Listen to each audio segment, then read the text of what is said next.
नमस्कार सांगमाने आज आम कटिमा आपण मानक स्वागत जनाउछन्ते। कटिमांकर स्वागत जणाइबाकु देखि बा आ बाबानी मध्य लागि पड़िले आमे भी स्वागत जणाइबु। आमे मनीष माने जेते निष्ठुर हेले मध्य पशु जाति भारी निरीह, सेथिपई तो ए गाई को हमर गो मातार आख्या दिया जायछि।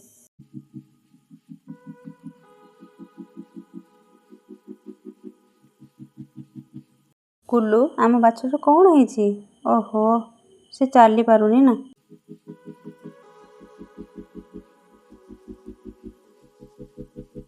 ए माँ एटा कौन कहीं जे भगवान ए गोरु गाई मानक एमती कष्ट दियंती ना से माने तांको कष्ट कहारी को कहि परिबे ना सही पारुछंती।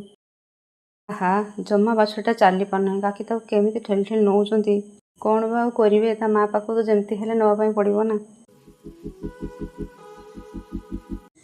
गाठी काटी खाड़ा जाम थोड़ा डोड़ा डोड़ा डोड़ा डोड़ा तुम थकी डोड़ा लाला जेते मन दुख थिले मध्य ए छुआ मानकर टिके हस देखिदेले ना भारी खुशी लागे।